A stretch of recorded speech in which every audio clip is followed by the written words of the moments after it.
오늘 봉독해 드릴 성경 말씀은 요한계시록 1장 9절부터 20절까지입니다. 나 요한은 또한 너희 형제요 환난과 예수 그리스도의 왕국과 인내에 동참하는 자라. 내가 하나님의 말씀과 예수 그리스도의 증언으로 인해 밤모라 하는 섬에 있었노라. 내가 주의 날에 성령 안에 있을 때에 내 뒤에서 나팔 소리 같은 큰 음성을 들었는데 이르시기를 나는 알파와 오메가요 처음과 마지막이라. 너가 보는 것을 책에 기록하여 아시아에 있는 7교회 곧 에베소, 서머나, 버가모, 두아디라, 사대, 필라델피아, 라오디게아 교회에 보내라 하시더라. 내가 돌아서서 나와 말씀하신 그 음성을 알아보려 하니라. 돌아설 때에 내가 7금 등잔대를 보았는데 그 7등잔대의 한가운데에 사람의 아들 같으신 분께서 발까지 내려온 옷을 입고 가슴에 금띠를 두르고 계시더라.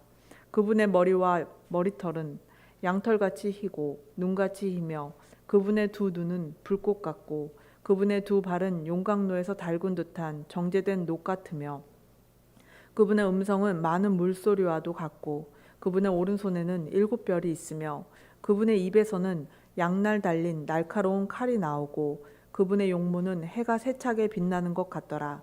내가 그분을 볼 때에 죽은 자같이 그분의 발 앞에 쓰러지니 그분께서 오른손을 내 위에 얹으시며 내게 이르시되 두려워하지 말라. 나는 처음이요 마지막이니 나는 살아있는 자라. 전에 죽었으나 보라 내가 영원 무궁토록 살아있노라. 아멘. 또한 내가 지옥과 사망의 열쇠들을 가지고 있노라. 너가 본 것들과 지금 있는 것들과 이후에 있을 것들을 기록할지니 곧 너가 본 내 오른손에 있는 7별과 7금 등잔대의 신비라. 7별은 7교회의 천사들이요 너가 본 7등잔대는 7교회니라. 아멘.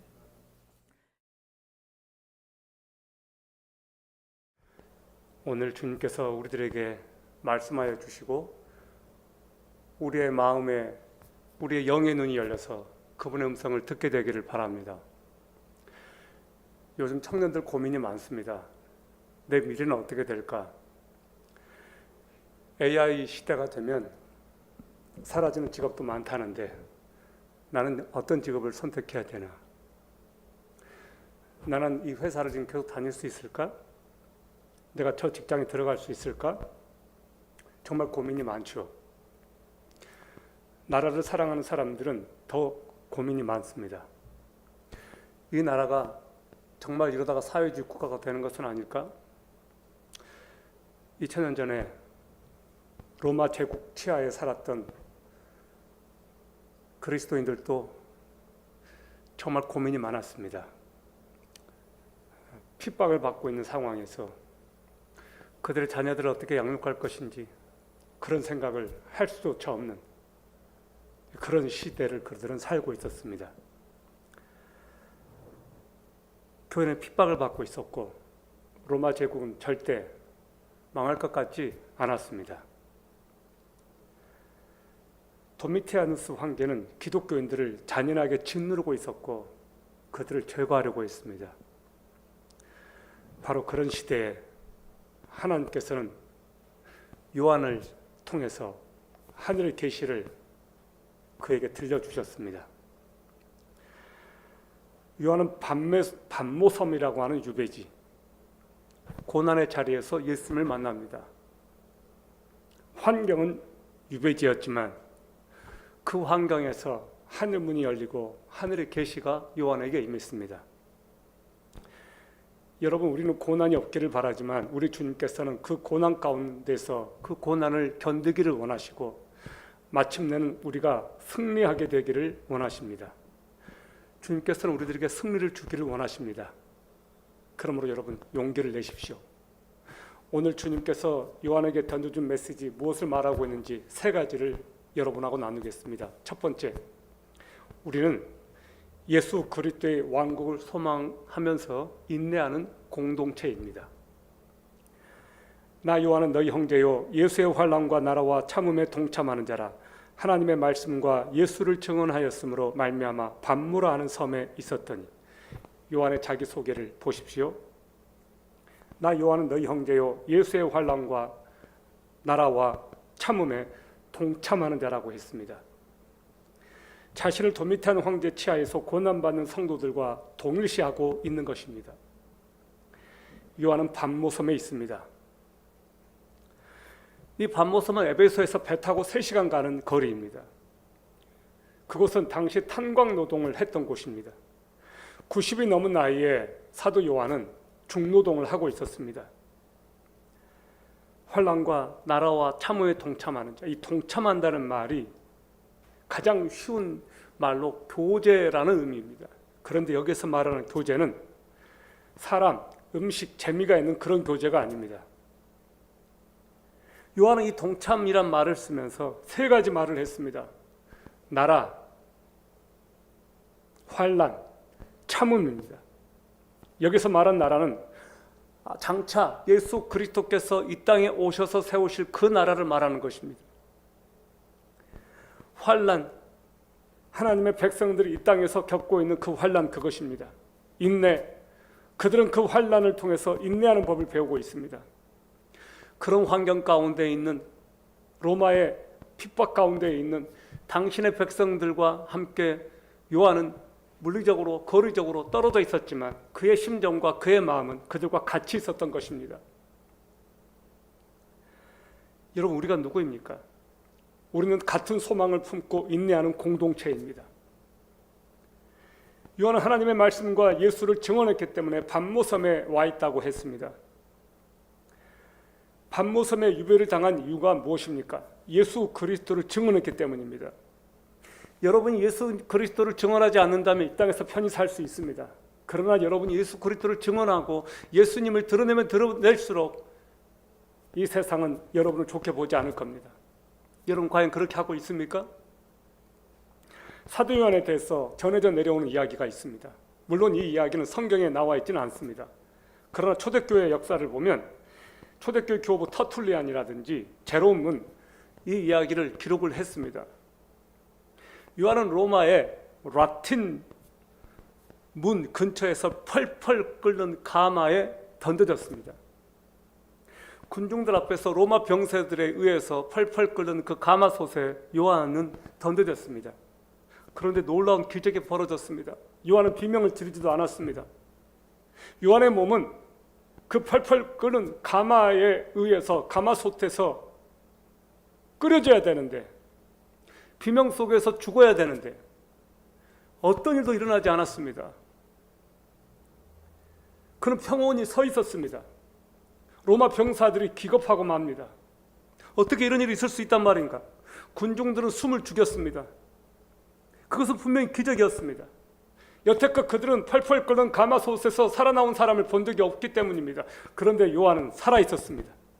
그는 살아남았습니다. 펄펄 끓는 가마가 그를 태울 수 없었습니다. 이 사건은 하나님의 임재와 보호가 당신의 백성들과 함께 있을 때 어떤 일이 일어날지를 보여주는 강력한 하나님의 임재였습니다. 로마 지도자들은 요한을 죽일 수 없음을 깨닫고 그를 조용히 죽이기 위해 반모섬에 그를 유배시킵니다. 요한계시록 1장 10절과 11절 여러분 보십시오. 내가 주의 날에 성령 안에 있을 때 내 뒤에서 나팔소리 같은 큰 음성을 들었는데 이르시기를 나는 알파와 오메가요 처음과 마지막이라. 너가 보는 것을 책에 기록하여 아시아에 있는 7교회 곧 에베소, 서머나, 버가모, 두아디라, 사데, 빌라델비아, 라오디게아 교회에 보내라 하시더라. 요한은 이 요한계시록을 안식 후 첫날 예수님께서 부활하신 날 주의 날에 받았습니다. 우리가 이렇게 예배 드리는 바로 이날 요한은 계시를 받았습니다. 그는 성령님의 임재 안에 있었습니다. 요한은 자신의 뒤에서 나팔소리 같은 큰 음성을 들었습니다. 나는 알파와 오메가요 처음과 마지막이라. 너가 보는 것을 책에 기록하여 아시아에 있는 7교회에 보내라. 아시아에 있는 7교회, 당시 소아시아에 실제로 존재했던 교회들입니다. 이 7교회는 그 당시 7교회뿐만이 아니라 오늘날 전 세계, 전 지구에 흩어져 있는 모든 교회를 위해서 모든 교회를 향하여 주시는 주님의 메시지인 줄 믿습니다. 사랑하는 여러분, 지금 요한이 우리들에게 던지고 있는 메시지를 여러분이 잘 들으십시오. 기억하십시오. 여러분이 참된 크리스찬이라면 핍박과 고난을 피해갈 수 없습니다. 우리가 충성하는 국가는 궁극적으로 예수 그리스도의 왕국이기 때문입니다. 우리는 여러분이 속한 그 나라의 시민권자이지만 동시에 하나님 나라의 시민권자입니다. 그리스도를 믿는 믿음 때문에 우리는 핍박을 받더라도 그 믿음을 끝까지 붙잡을 수 있는 이유는 하나님의 나라, 하나님의 왕국, 예수 그리스도의 왕국이 있기 때문입니다. 한 번만이라도 예수 그리스도를 증언하는 자리에 여러분이 섰으면 좋겠습니다. 그리스도와 함께 인내하는 편에 여러분이 섰으면 좋겠습니다. 힘든 때일수록 주님의 음성을 들으면 빛이 보입니다. 사람들이 왜 낙심하고 절망합니까? 앞이 안 보이기 때문이에요. 빛이 안 보이기 때문이에요. 요한계시록의 엄청난 계시는 주일에 임했습니다. 주의 날에 성령에 감동되어서 나팔소리와 같은 큰 음성을 들었습니다. 나팔소리는 깨우치는 소리입니다. 성경에서 나팔소리는 전쟁을 시작할 때, 주님께서 오실 때, 파수꾼이 전쟁을 알릴 때 나팔을 불었습니다. 그 나팔소리와 함께 하늘의 문이 열리고 하나님의 계시가 임했습니다. 그리고 이것을 써서 7교회 보내라고 했습니다. 그 7교회에 우리 교회가 속하지는 않았지만 2000년의 간격을 두고 지금 우리도 그 7교회가 들었던 메시지를 우리도 들어야 합니다. 왜냐하면 그 메시지는 그 교회들에게만 주신 메시지가 아니었기 때문입니다. 우리도 그 7개 교회 중에 한 교회처럼 그렇게 될 수도 있고 그런 교회일 수 있습니다. 자, 두 번째 메시지입니다. 예수 그리스도의 모습에서 하나님의 광채가 보입니다. 요한계시록 1장 12절을 보십시오. 몸을 돌이켜 나에게 말한 음성을 알아보려고 돌이킬 때 7 금 촛대를 보았는데 맨 처음 요한의 눈에 들어온 것은 7 금 촛대였습니다. 이 촛대는 헬라어로 리크니아라고 합니다. 히브리어로 메노라입니다. 촛대는 금 등잔대입니다. 이 금 등잔대는 하나님의 임재가 있는 성막과 성전에 있었습니다. 오늘날 이 금 등잔대는 유대인 회당을 상징합니다. 그리고 이스라엘의 상징이기도 합니다. 그런데 이 금 등잔대 사이에 계시는 예수님을 요한은 보았습니다.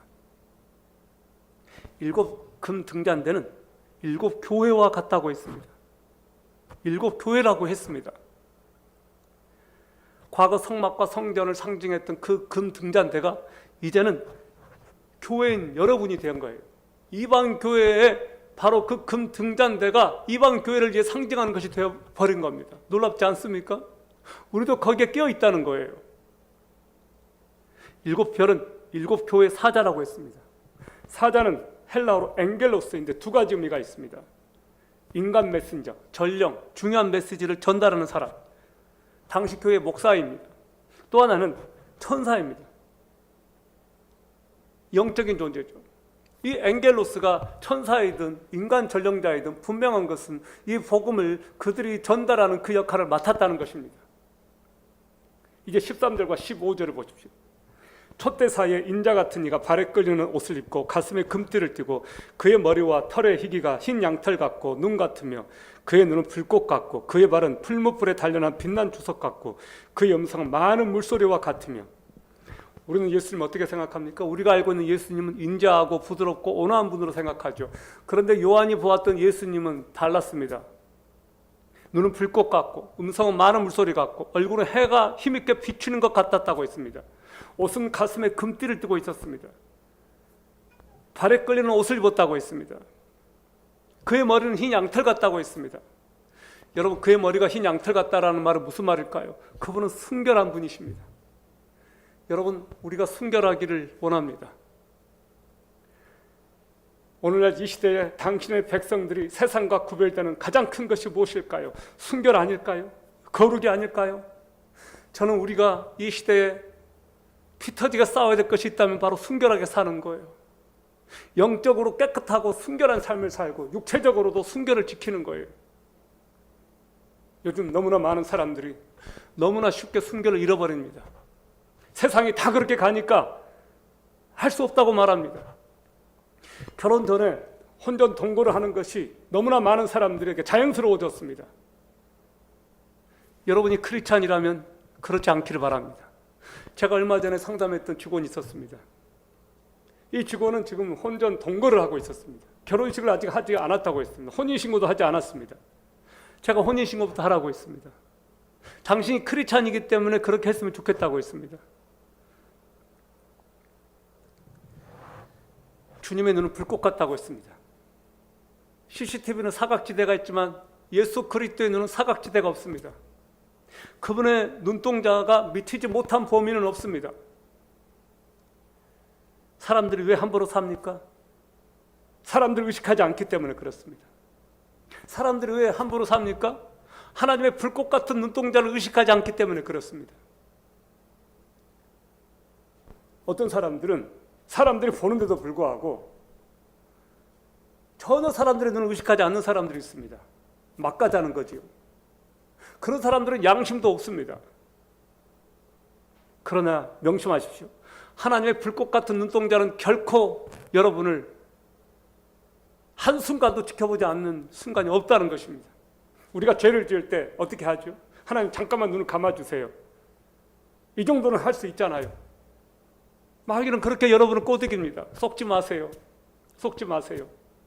우리 눈에는 안 보인다 할지라도 하나님은 불꽃 같은 눈동자로 여러분을 지켜보고 계십니다. 우리가 예수님을 의식한다면, 성령님을 의식한다면, 하나님의 불꽃 같은 눈동자를 의식한다면 어떻게 죄를 지을 수가 있겠습니까? 주님께서 저와 여러분을 지켜주시기를 바랍니다. 우리가 성령님에게 민감하기를 바랍니다. 그의 발은 권능과 능력의 발입니다. 그 음성이 많은 물소리와 같았다고 했습니다. 브라질에 간 적이 있었습니다. 세계에서 가장 크다는 이과수 폭포를 갔습니다. 그 이과수 폭포에서 폭포수가 바로 앞에서 떨어지는 그곳에 갔습니다. 흠뻑 젖었습니다. 엄청난 그 물소리 때문에 압도되는 적이 있었습니다. 주님의 음성이 바로 많은 물소리와 같다고 했습니다. 엄청난 폭포수, 그 폭포수가 떨어지는 그 소리 말입니다. 주님의 음성이 그렇게 어마어마했습니다. 16절을 보세요. 그의 오른손에 7별이 있고 그의 입에서 좌우에 날성검이 나오고 그 얼굴은 해가 힘있게 비치는 것 같았다고 했습니다. 그의 오른손에 7별이 있다고 했습니다. 1장 10절에도 7별이 나옵니다. 7별은 7교회 천사들, 7교회 사자라고 했습니다. 예수님의 입에서 날성검이 나오고 얼굴이 해가 힘있게 비치는 것 같았다고 했습니다. 날성검은 하나님의 말씀인 동시에 심판의 도구입니다. 하나님의 말씀이 떨어질 때마다 이 땅에서는 심판이 행해졌습니다. 그분의 얼굴은 해가 힘있게 비치는 것 같았다고 했습니다. 우리는 태양을 정면으로 볼 수 없습니다. 우리는 예수 그리스도를 정면으로 볼 수가 없을 겁니다. 너무나 밝게 빛나기 때문에. 여러분 정말 놀랍지 않습니까? 우리 주 예수님은 눈부신 모습이에요. 해같이 태양같이 빛나는 모습이라고 했어요. 얼마나 영광스럽습니까? 세 번째 메시지를 드립니다. 예수 그리스도의 영광에 압도당할 때 우리는 두려움을 이길 수 있습니다. 예수 그리스도의 영광에 압도당할 때 우리는 두려움을 이깁니다. 요한계시록 1장 17, 18절입니다. 내가 그분을 볼 때 죽은 자같이 그분의 발 앞에 쓰러지니 그분께서 오른손을 내 위에 얹으시며 내게 이르시되 두려워하지 말라. 나는 처음이요 마지막이니 나는 살아있는 자라. 전에 죽었으나 보라 내가 영원 무궁토록 살아있노라. 아멘. 또한 내가 지옥과 사망의 열쇠들을 가지고 있노라. 요한은 주의 발 앞에 죽은 자같이 되었습니다. 요한은 심장이 멎을 것처럼 큰 두려움을 느꼈습니다. 주님의 그 영광에 압도되어서 엎드렸습니다. 바짝 엎드렸습니다. 지금 보고 있는 요한의 눈에 보이는 예수님은 인간 예수님이 아닙니다. 신성을 가지신 영광스러운 예수 그리스도이십니다. 주님께서 요한에게 오른손을 얹고 어루만지시며 말씀하십니다. Do not be afraid. I am the first and the last. 두려워 말라. 나는 처음이요 마지막이다. 주님께서 죽으셨지만 부활하셨습니다. 영원히 살아계십니다. 사망과 음부의 열쇠를 가지셨습니다. 죽음을 정복하셨습니다. 예수님은 죽음의 지옥문을 통제하는 열쇠를 가지셨다는 말입니다. 할렐루야! 이런 글을 읽었습니다. 콜로라도주 콜로라도주에 야생공원이 있는데 댄이라고 하는 이 젊은이가 하이킹을 갔습니다. 가이드가 이제 안내한 대로 가는데 국립공원 가이드를 따라서 깊은 산속에 들어가니까 동굴이 보였습니다. 그 동굴이 보이고 동굴 안으로 들어갔습니다. 폭이 1m 60이었는데 갈수록 이것이 좁아지는 거예요. 겨우 한 사람이 비집고 들어갈 수 있는 공간에 다다르니까 이 댄은 폐소공포증 때문에 더 이상 앞에 갈 수가 없었습니다. 가이드가 말합니다. 댄, 용기를 내세요. 따라오세요. Calm down. 침착하세요. Listen to me. 제 말을 들어보세요. I've been here. 내가 이곳에 전에 왔었습니다. 내가 이 길을 개척했습니다. 저를 믿고 따라오세요. 당신은 엄청난 것을 보게 될 거예요. 댄은 두렵고 공포심이 몰려왔고 더 이상 한 걸음도 내디딜 수 없었지만 그 말을 믿고 따라갔습니다. 그런데 잠시 후에 댄은 믿을 수 없는 광경을 보았습니다. 그 광경 앞에서 댄은 주저앉을 수밖에 없었습니다. 너무나 황홀했습니다. 너무나 영광스러웠습니다. 그 좁은 통로를 비집고 나오자 그 앞에 펼쳐진 세계는 신세계였습니다. 예수님께서 우리에게 보여주는 것이 이것입니다. 무릎으로 걷다가 기어야만 하는 그 터널을 통과하고 나면 주님께서 말씀하십니다. 나는 죽음을 이겼다. 나를 따라오는 자들은 이 영광스러운 이 장면을 보게 될 것이다. 영원한 하늘나라가 너희들을 기다리고 있다. 핍박을 기다리는 성도들에게 내가 사망의 권세를 이겼다. 살아서 믿는 자는 영원히 죽지 않는다. 그 메시지를 당신의 백성들에게 예수 그리스도께서 주시는 겁니다. 여러분, 이 말씀 믿어지십니까? 예수님께서 요한계시록 1장 19, 20절에 요한에게 준 메시지를 마지막으로 여러분이 듣기를 바랍니다. 그러므로 너가 본 것과 지금 있는 일과 장차 될 일을 기록하라. 곧 너가 본 내 오른손에 있는 7별과 7금 등잔대 신비라. 7별은 7교회의 천사들이요 너가 본 7 등잔대는 7교회니라. 예수님은 너가 본 것과 지금 있는 일과 장차 될 일을 기록하라고 했습니다. 7별은 7교회의 천사들이고 너가 본 7금 등잔대는 7교회라고 하셨습니다. 하나님께서 당장 현실의 답을 원하는 사람들에게 가장 먼저 보여주신 것은 예수 그리스도의 영광이었습니다. 여러분, 우리가 캄캄하고 앞이 보이지 않고 두렵고 떨릴 때 그분의 영광을 본다면 더 이상 무엇이 두렵겠습니까? 요한은 그분의 영광을 보았습니다. 그리고 각 교회에 주시는 메시지가 나옵니다. 그리고 미래 되어질 일을 앞으로 보여주십니다. 우리는 요한이 들었던 음성을 성경을 통해서 듣고 알게 되었습니다. 요한이 예수 그리스도의 메시지를 들었을 당시 우리나라는 삼국시대였습니다. 인류 역사의 종말을 삼국시대 때 2000년 전에 요한은 이미 보았던 것입니다. 결론입니다. 우리는 정신없이 지금 살아가고 있지 않습니까? 열심히 사는 것도 좋지만 더 중요한 것은 깨어있는 것입니다. 내가 무엇을 위해 살아야 될지를 알고 어디로 가는지를 알고 하나님의 음성을 듣고 하루하루를 사는 것입니다. 우리가 하나님의 음성을 듣지 않고 내 멋대로 내가 하고자 하는 대로 산다면 우리는 인생을 잘못 사는 것입니다. 우리가 어디에서 언제 하나님의 음성을 듣습니까? 우리는 개인적으로 말씀 앞에 섰을 때 하나님의 음성을 듣습니다. 침묵 속에서 기도하면서 하나님의 음성을 듣습니다. 우리는 하나님 앞에 나와 예배를 드릴 때 하나님의 음성을 듣습니다. 여러분, 분명한 것은 우리가 예배 때 하나님의 음성을 듣고 우리 시선을 그 주님 앞에 고정할 때 하나님의 음성이 들릴 수 있다는 것입니다. 나의 정체성을 확인하고 내가 무엇을 위해 살아야 되는지 우리는 예배를 통해 하나님의 음성을 들으면서 확인하게 됩니다. 주님을 바라보는 자들이 마침내 승리합니다. 오늘 이 시간 우리가 말씀을 통해서 무엇을 깨달았습니까? 시대가 어려울수록 우리는 하늘로부터 오는 메시지를 드려야 합니다. 그리스도를 경험하고 그분의 영광이 압도될 때 우리는 세상을 이길 수 있고 두려움을 극복할 수 있습니다. 그리스도께서 살아계시고 사망을 다스리신다는 사실을 기억하십시오. 죽음을 이기시고 부활하셔서 세세토록 살아계시는 예수 그리스도를 바라보십시오. 주님은 지금도 살아계십니다. God is alive. 하나님은 살아계십니다. 고난의 크기보다 크신 주님을 바라보십시오. 환경이 힘들다고 탓하지 말고 그 주님의 음성에 귀를 기울입시다. 초대사에 계신 그 영광스러운 주님을 바라봅시다. 예수 그리스도는 처음이고 마지막입니다. 그리고 예수 그리스도는 당신의 주인이십니다. 예수 그리스도를 바라보고 그분의 영광을 보고 그분의 영광에 압도되어서 다시 세상을 살아갈 힘을 얻게 되는 여러분 되기를 예수 그리스도 이름으로 축원합니다. 기도하겠습니다. 살아계신 아버지, 영광 중에 계시는 살아계신 예수 그리스도를 바라봅니다. 일곱 금 등잔대 사이에 계시는 예수 그리스도를 저희가 바라봅니다.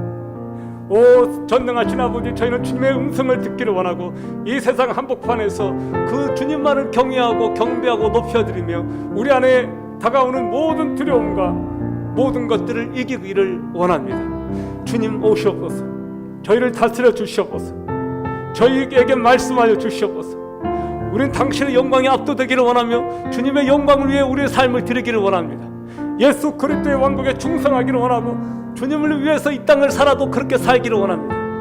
오늘 위축되어 있고 좌절하고 낙심되어 있는 당신의 백성들이 있다면 그들을 찾아가 주셔서 만나주시고 그들을 일으켜 주시옵소서.